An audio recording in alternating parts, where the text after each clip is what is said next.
अपने श्री गुरु सहित अपने शाह पिताजी माँ दीदी और आप सभी गुरु भाई बहनों को चरणों में प्रणाम कर रही हूँ। मेरे प्रणाम को स्वीकार कीजिए। आइए किताब के माध्यम से जानते हैं कि साहब को रामेश्वर मंडल सर से मित्रता कब हुई, यानी उनके गुरु से। साहिबगंज कॉलेज में इनका दाखिला हो चुका था। अब ये आर्ट्स के विद्यार्थी थे। विज्ञान से इनका मन उब चुका था। इन्होंने इतिहास और दर्शन का साथ लिया, जो आगे चलकर इनकी रुचि का विषय बन गया। वैसे देखा जाए तो इतिहास खुद इनकी प्रतीक्षा में था। गोया इतिहास बनना भी तो था, विश्व का एक नया दर्शन भी तो लेना था। यही रामेश्वर मंडल से इनकी मित्रता हुई, जो कॉलेज में दर्शन शास्त्र के व्याख्याता थे। धीरे धीरे क्लास टीचर से शमशान साधना के सहयात्री और तंत्र मंत्र के सहमार्गी होते गए प्रोफेसर मंडल सर। अंधेरा अभी आया नहीं था। वे दोनों सड़क का रास्ता छोड़ पगडंडियों के सहारे शहर के बाहर आ चुके थे। दोनों बातें करते करते गंगा के किनारे शमशान की ओर बढ़ रहे थे। गंगा की शांत पवित्रता धारा की ओर इशारा करते हुए हरिंद्रानंद ने कहा, सर, इंसान की जिंदगी भी तो धारा की तरह ही है, जो उत्कर्ष और अपकर्ष को प्राप्त करती हुई सदैव अविरल बहते हुए एक दिन विराट समुद्र में मिल जाती है। गंगा की शाश्वत पवित्रता के कारण ही सृष्टिकर्ता शिव ने इसे अपनी जटाओं में रखा है। तेज कदमों से दोनों नदी के साथ आगे बढ़ रहे थे। सहसा एक सांप विपरीत दिशा से तीर की तरह सामने आता दिखाई पड़ा, जिसे देखकर प्रोफेसर मंडल ने कहा, लगता है यह हमारी तरफ ही आ रहा है। उनकी बात खत्म भी नहीं हुई थी कि हरिंद्रानंद बोल पड़े, घबराइए नहीं, मैं अभी इसका रास्ता बदल लेता हूँ। इनकी आत्मविश्वास देखकर वे मन ही मन आश्वस्त हुए।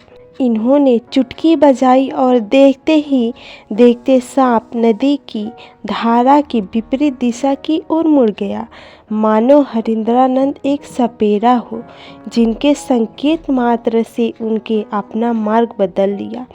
दोनों हंसने लगे। शमशान का रास्ता तय किया जा चुका था, बस लक्ष्य साधना शेष था। तांत्रिक कार्यकलाप शुरू करने के दौरान बातचीत का संदर्भ उनके साहेबगंज के शुरुआती दिनों की ओर चला गया। स्वभावगत विशेषताओं के साथ नेतृत्व की अपूर्व क्षमता के कारण छात्रों के बीच अपनी विशिष्ट पहचान बनाने में सफल हो गए। महाविद्यालय की व्यवस्थागत त्रुटियों के विरुद्ध कक्षाओं का बहिष्कार, प्राचार्य के खिलाफ नारेबाजी प्रायः इनके नेतृत्व में चला करती थी। इसी बीच कॉलेज परिसर में एक दिन क्लास का बहिष्कार करते हुए छात्रों ने प्रांगण में शोर शराबा फैला रखा था। स्थिति पर नियंत्रण रखने के लिए प्राचार्य शिवबालक राय ने प्रोफेसर मंडल को वहां भेजा। इस घटना को याद कर अचानक मंडल सर ने पूछा, यहाँ आने से पूर्व आपने कौन कौन सी सिद्धियाँ सीखी है? हरिंद्रानंद ने हंसते हुए बात टाल दी और पूछा, आपने हड़ताल के दिन भी मुझसे यही सवाल किया था और आज भी? क्या जानना चाहते हैं आप? रामेश्वर मंडल ने कहा, प्रिंसिपल साहब ने जब मुझसे हड़ताल तुड़वाने के लिए भेजा, तब मैंने सोचा कि आपकी मानसिक शक्ति से आपको रोक दूं, लेकिन असफल रहा। तभी मुझे आभास हो गया कि ये जो दिख रहा है वह है ही नहीं, और देखिए, मैं जो देखना चाह रहा था वह अब मेरे सामने है। इतना अवश्य समझ गया कि आप विशिष्ट शक्तियाँ धारित करते हैं। मैं बस समय का इंतजार कर रहा था ताकि मित्रता का प्रस्ताव रख सकूं। अब देखिए, हमारे संबंध कितने प्रगाढ़ हो गए हैं। ठहाकों की गूंज से पूरा वातावरण झंझकृत हो उठा। आसमान साफ नहीं हुआ था, लेकिन भोर का सूरज सामने था। दोनों घर लौट आए। आज साल का महत्वपूर्ण पर्व है दीपावली। दीपों की आवली के साथ खुशियों की माला लिए यह त्यौहार आज भी उतना ही प्रासंगिक है जितना कल था। पौराणिक कथाओं से भरा है इतिहास, लेकिन अंधकार को दूर कर प्रकाशमान करने की इसकी महत्ता सभी वर्गों में आज भी व्याप्त है।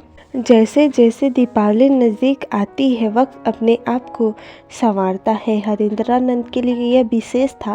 प्रकृति ने इस दिवस को संजो कर रखा था, जो इनके जन्मदिन के लिए 17-18 साल पहले कार्तिक कृष्ण पक्ष चतुर्दशी के दिन परमात्मा ने हमें एक ऐसा दीपक दिया जिसने आने वाले समय में मानव सृष्टि को अंधकार से खींचकर प्रकाश पुंज की ओर धकेला।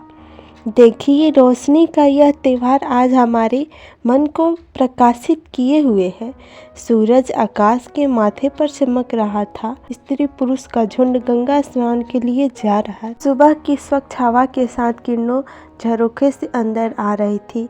अलसाई नजरों से घड़ी देखा तो सुबह के 8 बज रहे थे।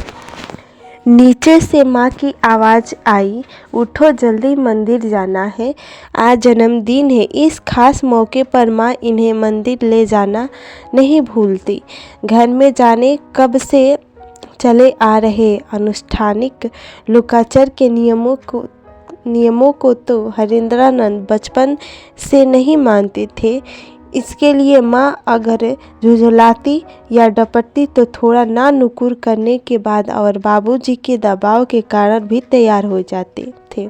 माँ के साथ काली मंदिर गए। वहाँ अष्टभुजी काली की प्रतिमा के सम्मुख हरिंद्रानंद के हाथ अपने संस्कारगत प्रभाव के कारण स्वतः ही जुड़ गए, परंतु मन नहीं। बगल में ममत्व की देवी स्वयं के लिए उस अष्टभुजी देवी से कुछ मांग नहीं पाई, लेकिन बेटे के लिए दुआ निकल रही थी। हे देवी, मेरा बेटा पढ़ाई में मन लगा सके, अपने परिवार में रहे और जीवन को खुल कर जी सके। इसी बीच बड़कू ने मंदिर की घंटी बजा दी। टन टन की आवाज़ से माँ का ध्यान भंग हुआ।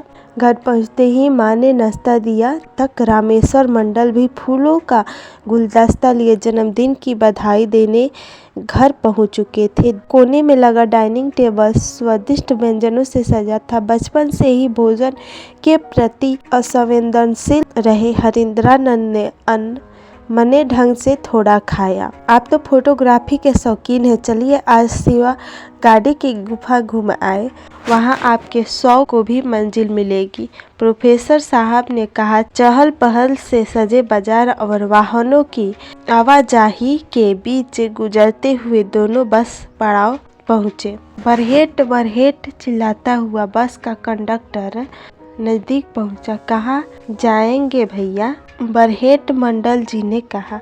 दोनों बरहेट के लिए प्रस्थान कर गए। राजमहल की लंबी पर्वत श्रृंखलाओं की सर्पीली सड़कों पर सरपट दौड़ती घने जंगल की चीरती हुई बस बरहेट की ओर बढ़ती जा रही थी। मनुष्य मननशील प्राणी है, उनका मस्तिष्क अन्य प्राणियों की अपेक्षा अधिक उत्कृष्ट है। चिंतनशीलता उसकी सबसे बड़ी शक्ति है। मानव से इतर प्राणियों ने स्वयं को प्रकृति के अनुरूप ढाला है। गाड़ी बरहेट पहुंच चुकी थी।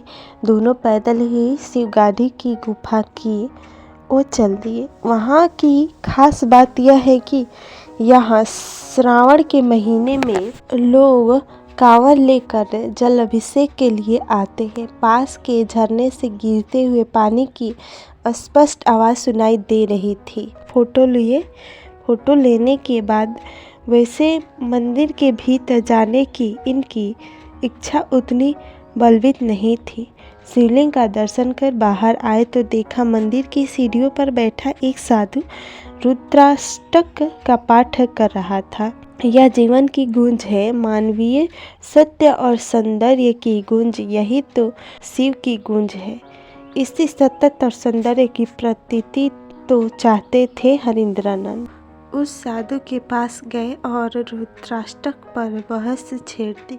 काफ़ी देर के तर्क वितर्क के बाद बात ज़्यादा बढ़ती देख रामेश्वर मंडल ने मंदिर की ओर इशारा करते हुए कहा, मैं जब साहिबगंज आया था तो अक्सर इसी मंदिर में पूजा अर्चना करने आता। उनका परिवार शैव था। उनके यहाँ केवल शैव उपासना होती थी, बल्कि शैव दर्शन के चिंतन की एक बुद्धमूल परंपरा भी थी। इसी प्रेरणा से उन्हें दर्शन शास्त्र को अपने अध्ययन का विषय भी चुना था। दिन ढल रहा था। शाम की धूसर परछाइयाँ जंगल के पेड़ों और पत्तों पर थककर विश्राम करने लगी। पंछी कलरव करते अपने घोंसले की ओर लौट रहे थे।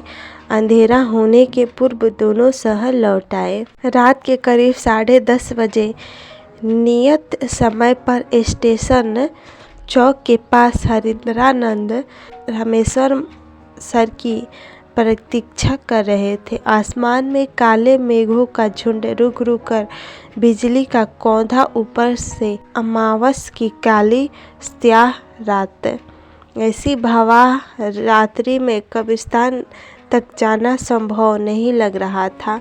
उनको नजदीक आता देखकर हरिंद्रानंद ने कहा, ये हवाएं, ये बादलों का गरजना कहीं हमको रोक तो नहीं रहा है सर? प्रोफेसर साहब ने हंसते हुए कहा, कुछ नहीं, ऐसे ही डॉज दे रहा है। दोनों कब्रिस्तान की ओर चल दिए।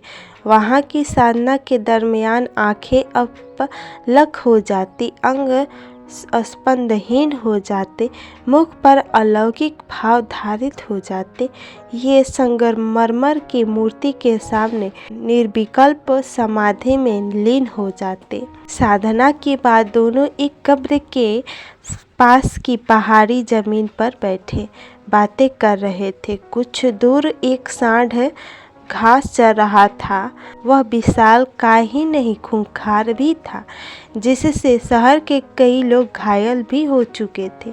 मंडल सर ने चुटकी बजाई और सांड मस्त कदमों से फुफकारता मारता हुआ उनके सामने आकर खड़ा हो गया। वे सांड की पीठ पर हाथ फेरने लगे। हरिंद्रानंद को थोड़ा भय हुआ। उन्होंने 2 बार चुटकी बजाई और वह चलता बन गया। इस पर सर ने कहा, मैंने 4 आने खर्च कर उसे बुलाया और आपने 8 आने खर्च कर सांड को भगा दिया। बात ठीक नहीं है। बदलते समय और हालात ने इनकी सोच में परिवर्तन ला दिया था। वैसे प्रोफेसर मंडल और हरिंद्रानंद को और अधिक प्यार और सम्मान देने लगे। जब कभी इनसे भेंट नहीं हो पाती तो वे 1-2 दिन के अंतराल पर स्वयं मुलाकात करने चले आते। कभी अपने साथ घर ले जाते और बैठकर घंटों बात करते। विभिन्न विषयों पर हास परिहास करते रहते। शाम से रात कैसे हो जाती पता ही नहीं चलता। परीक्षा के 2 मास पूर्व अपनी पाठ्य पुस्तकों को पढ़ना आरंभ कर देते थे। बाकी अन्य समय अपनी इच्छा अनुसार दूसरी पुस्तकें पढ़ने में समय बिताते। इनकी तेज बुद्धि और आकर्षक व्यक्तित्व ने अध्यापकों और छात्रों दोनों को आकर्षित कर रखा था। थोड़े ही समय में बहुत से विद्यार्थी उनके मित्र बन गए। दरअसल विद्यार्थी उन्हें अपना मित्र बनाने में गर्व महसूस करते थे। इस तरह दिन के उजालों में कॉलेज की पढ़ाई और रात में शमशान साधना दोनों चलती रही। स्नातक प्रथम में 5 विषयों में बहुत अच्छे अंकों से उत्तीर्ण प्राप्त। तो ये थी हमारे साहब और रामेश्वर मंडल की मित्रता। देखिए, रामेश्वर मंडल हमारे साहब को पहले ही नज़र में पहचान लिया था कि ये कोई साधारण व्यक्ति नहीं है। और आज देखिए, हमारे साहब भी खुद उनके गुरु बन गए और गुरु उनके शिष्य बन गए। जो कहते हैं ना, गुरु गुरु ही रह गया और चेला चीनी हो गया। वैसे ही हमारे साहब और रामेश्वर मंडल जी का साथ। यह वीडियो आप लोग को अच्छा लगा है तो अपने सभी गुरु भाई बहनों तक शेयर करिए, ताकि वो भी जान सके हमारे साहब क्या थे और रामेश्वर मंडल सर से उनकी मित्रता कब हुई। सभी को मेरा फिर से प्रणाम।